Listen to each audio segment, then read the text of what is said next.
estudiantes. Esos somos, unos estudiantes que el pueblo de México sepa que somos sus hijos, somos la juventud. Tú te ibas a esperar la respuesta de tu presidente, que al ver que estabas ahí, que eras joven, que eras estudiante, que eras idealista, te iba a dar una respuesta, te iba a dar una respuesta adecuada, porque tú no estabas pidiendo nada fuera de la razón, porque tú estabas luchando por algo en lo que creías y que te habían enseñado desde chico que era valioso. Tu bandera, tu patria, tu himno, tu todo. El CNH comprendió los costos de los excesos verbales y simbólicos de la noche anterior. De inmediato reiteró su disposición al diálogo. Aún así, los signos de endurecimiento aumentaron. El ejército apostó tanques en las afueras de la universidad y del Politécnico días antes del informe presidencial. Hemos sido tolerantes hasta excesos criticados, pero todo tiene un límite. Y no podemos permitir ya que se siga quebrantando irremisiblemente el orden jurídico como a los ojos de todo mundo ha venido sucediendo. Aunque debilitado, el 13 de septiembre el movimiento daría una nueva batalla cívica que permanecería hondamente en el recuerdo de muchos, la llamada Manifestación del Silencio.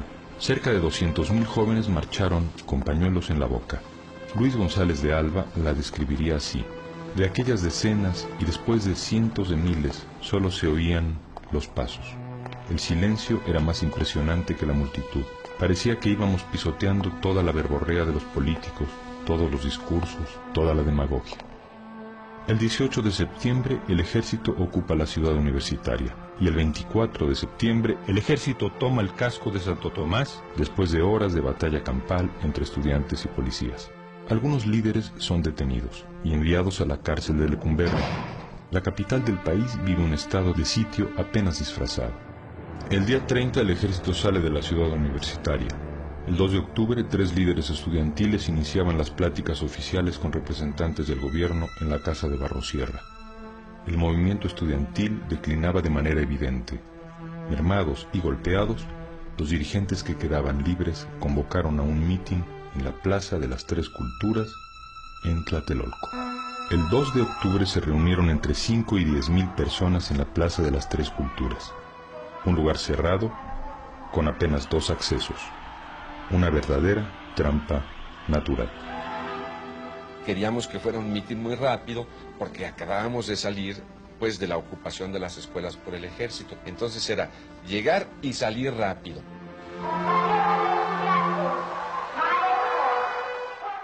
Había una orden del CNH a todos sus miembros de no estar allí. Nadie más que el que iba a hablar. Y estábamos todos.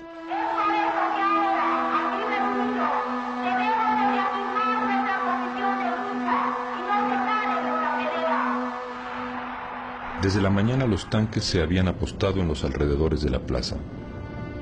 Junto a ellos, los soldados limpiaban sus bayonetas. Me dijeron algunas personas que llegaban allí, oye Luis, hay gente muy rara, hay unos muy pelones y traen un guante o un pañuelo blanco en la mano izquierda. Pues, bueno, pues han de ser policías. Se sabría después que se trataba del Batallón Olimpia, entrenado para la seguridad durante los Juegos Olímpicos, que rondaba el edificio Chihuahua donde se hallaban los oradores. Otros llegaban y decían, el ejército está en tal calle. Pues sí, en todo mitin, en toda manifestación, el ejército había estado vigilando a la distancia. No era nada extraordinario, está el ejército, pues sí. El ejército era comandado por el general José Hernández Toledo, el mismo que había encabezado la toma de la Universidad de Morelia en 1966, la irrupción en la Preparatoria 1 y la ocupación de la ciudad universitaria. Lo que yo no sabía era que eso era un cerco. Atrás del Chihuahua también había ejército que iba a avanzar bajo el edificio. Cuando un helicóptero empezó a volar por encima de la plaza, un helicóptero verde del ejército, volaba en círculos concéntricos. De pronto, los hombres del guante blanco subieron al tercer piso del edificio Chihuahua Entonces me preocupé y le dije a los chicos, miren, están tirando bengalas, y si tiran bengalas significa que tienen la intención de disparar. Y como sabían que había estado en Vietnam, me dijeron, hey, tú ves las cosas como en Vietnam. Apenas me decían esto, empezaron los disparos. Aparecen un montón de manos haciendo esto. Manos con guante blanco, con trapo blanco. Aparecen haciendo así, paz, y se empiezan a oír paz, paz, y la gente corre. Los hombres del guante blanco obligaron a los líderes a tirarse al suelo. Y desde el barandal del tercer piso empezaron a disparar hacia abajo al azar. Y entonces el helicóptero y ta, ta, ta, ta, ta, ta, ta, ta, y el chamaco queda en el pasto. Yo tengo la idea como si lo hubieran clavado así.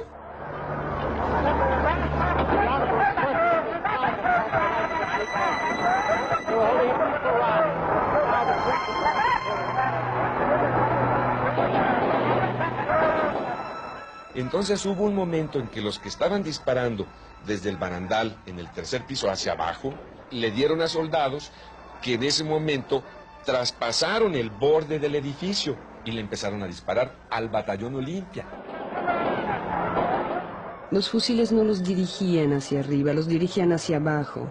Vi cómo caía la gente, los jóvenes. La misión del ejército, señala Díaz Ordaz en sus memorias, era impedir que los alborotadores tomaran la Secretaría de Relaciones Exteriores que se encuentra en el costado sur de la plaza. Los disparos venían de todas direcciones. Me sentí herida y gritaba que estaba herida, y mis gritos y los de los demás quedaban ahogados por las ráfagas de ametralladora. La matanza continuaba en la plaza. La gente se dispersaba aterrorizada, tratando de escapar de la lluvia de balas que caía sobre ella. El fuego nutrido duró poco más de una hora. A las 7:45 una tanqueta disparó contra la plaza. Que el grueso del fuego que se oyó durante tanto rato fue el ejército en ese cerco, con la gente en medio. Y allí vino la gran matanza. En su descripción de los momentos cruciales, el presidente señala: están disparando desde los altos de uno de los edificios cercanos. Son ellos los que están disparando. La balacera dura poco. El ejército respondió a los tiros que no sabía bien de dónde venían. La balacera continuó hasta las 11 de la noche. La lluvia comenzó a caer mezclándose con la sangre. Todavía al día siguiente se siguieron escuchando tiros aislados. Los detenidos esa noche fueron más de 2000. Muchos fueron desnudados, golpeados, vejados. Hay redada de agitadores, prosigue la versión presidencial. Los detenidos son llevados al campo militar número 1 para ser examinados. Se practica una requisa de metralletas. Hubo clara consigna de no dejar huella de la matanza. Se apagaron las luces de la plaza y sus alrededores y se cortaron las líneas telefónicas. El ejército amenazó a los fotógrafos y a un periodista extranjero, lo hirieron con bayonetas para obligarlo a soltar el rollo de su cámara. Se impidió la entrada de las ambulancias a la plaza. La censura informativa se extendió a los hospitales, donde la policía impedía el paso de quienes llegaban a preguntar por algún familiar. Se contaba con que iba a haber represión, con que podía haber represión, pero no de la magnitud con la que se dio el 2 de octubre. Fue una represión feroz, inusitada, cobarde, que cortó de tajo con el movimiento y con la vida de más de 300 mexicanos. Por fin habían ganado sus muertitos, escribió Díaz Ordaz. En su opinión, lo habían logrado asesinando a sus propios compañeros. El 3 de octubre, la prensa habló de unos 20 muertos. En un libro publicado 3 años después, Elena Poniatowska citó el testimonio de una madre que desde una ventana buscaba a su hijo y que contó 65 cadáveres en un solo lugar. Díaz Ordaz, 9 años después de la matanza, concedió que murieron 40 personas entre estudiantes y militares. La cifra real se desconoce porque los cuerpos desaparecieron. Es probable que fueron quemados. A la mañana siguiente, recuerda un testigo, la plaza estaba roja de sangre que quisieron cubrir con aserrín. No es casual, declaró Octavio Paz un mes más tarde, que los jóvenes hayan caído en la antigua plaza de Tlatelolco. Allí precisamente se encontraba, decía Paz, el templo azteca, Teocalli, donde se hacían sacrificios humanos. Los versos de un poeta náhuatl describían con exactitud lo ocurrido. Y el olor de la sangre mojaba el aire, y el olor de la sangre manchaba el aire.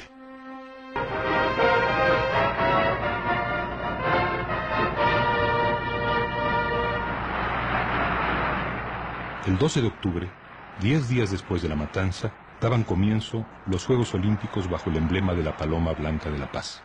Minutos antes de que Díaz Ordaz los inaugurara, un grupo de asistentes al estadio de la ciudad universitaria hizo volar sobre el palco presidencial un gran papalote que representaba una paloma negra.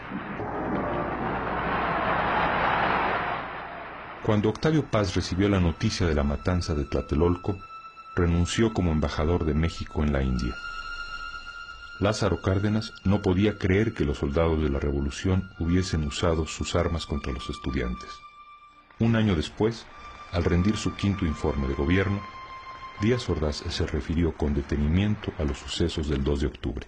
Asumo íntegramente la responsabilidad personal, ética, social, jurídica, política e histórica por las decisiones del gobierno en relación con los sucesos del año pasado.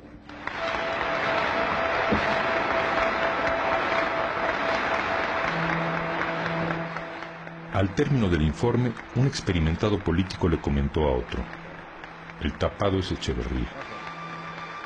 Colocando sobre sí toda la responsabilidad por la matanza, Díaz Ordaz le franqueaba a su secretario de Gobernación el camino a la presidencia. Díaz Ordaz estaba seguro de haber resuelto el rompecabezas de la conjura contra México. Lo cierto es que careció de tranquilidad el resto del sexenio. Sus problemas gástricos empeoraron. En 1970, Díaz Ordaz arribó al Estadio Azteca en un helicóptero. Debía inaugurar el Campeonato Mundial de Fútbol y se sometería al veredicto público. El repudio fue general. Lo recibió un plebiscito de chiflidos e insultos. Declaro solemnemente inaugurado el 9º Campeonato Mundial de Fútbol, Copa Jules Rimet.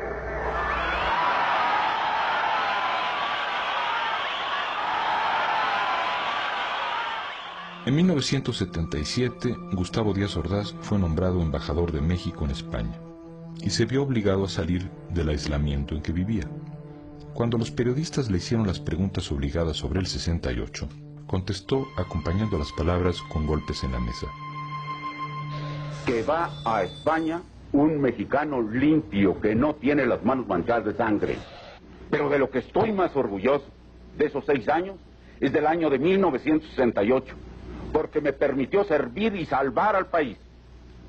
Les guste o no les guste, con algo más que horas de trabajo burocrático, poniéndolo todo: vida, integridad física, horas, peligros, la vida de mi familia, mi honor, el paso de mi nombre a la historia.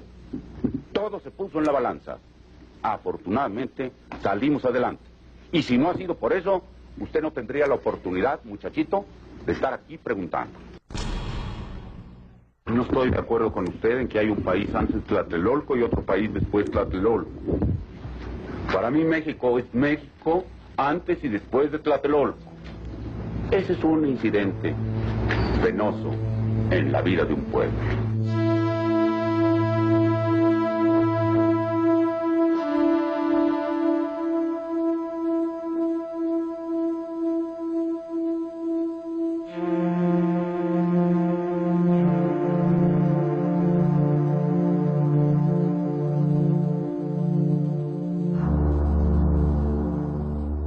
Díaz Ordaz murió en 1979 de cáncer en el colon. De todos sus errores de apreciación, ninguno superaría a los contenidos en aquella frase. La historia la reescribiría así: México no fue el mismo antes y después de Tlatelolco, y no lo fue en parte muy importante debido a Tlatelolco.